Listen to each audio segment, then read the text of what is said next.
President-elect Donald Trump tapping Tesla CEO Elon Musk and former GOP presidential candidate Vivek Ramaswamy to lead a new Department of Government Efficiency. Welcome back to the 5 o'clock news. I'm Steve Lacey. And I'm Natasha Verma. Despite the name, this is not a government agency. The two will instead work from outside the government to offer the White House advice and guidance. Trump says that they will pave the way for his administration to dismantle government red tape and cut wasteful spending. All right, Fox 5's Linda Schmidt joins us now in studio with a closer look at the impact it could have. Linda. Yeah, well, first of all, this caught a lot of people off guard yesterday. They're thinking, oh my gosh, this is something brand new. But the bottom line is this really is nothing new. Administrations prior have had outside advisors who work outside of the government. Now, Musk and Ramaswamy obviously getting a lot of attention here in this role because they are so high profile. Well, this afternoon I spoke with an expert who says their job is strictly to advise Donald Trump on where to save money for the government. They do not have the power to hire and fire people. There has been a lot of talk and some heads spinning after President-elect Donald Trump named Elon Musk and Vivek Ramaswamy to lead a newly created Department of Government Efficiency.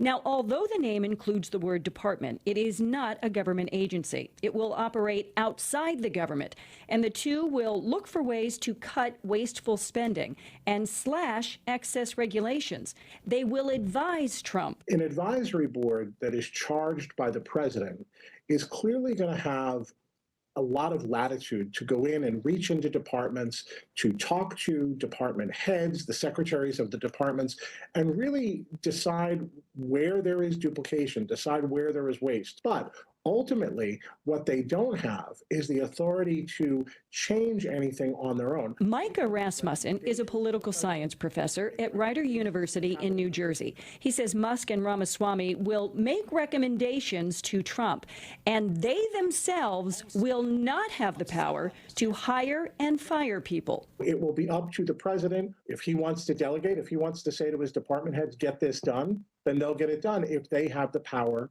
to do it. If they don't have the power to do it, then there will be legislation that'll come to Congress. Congress will have to vote on it. Rasmussen says outside advisors to the president is a normal course of business. It's something that's done frequently. It's something that's done in every administration in one format or another. The president needs advice from all sorts of different people, and so it's completely appropriate that he would hear from people that he trusts. However, Elon Musk is in a unique position. He is the world's richest man who has contracts with the government, which could create a major conflict of interest. He should not be making any recommendations that have to do with contracts that he has. That would be the ethical way to go. And you would hope that that is what President Trump wants.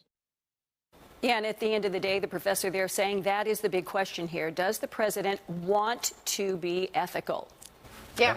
I mean, other than Trump, can they make recommendations to any other people? Well, they can, cabinet members and members of Congress. But again, the two of them themselves, they can make these recommendations, but they do not have the power to implement anything. Okay. Yeah, nothing new. All right, Linda, thank you so much. All right, thanks, Linda.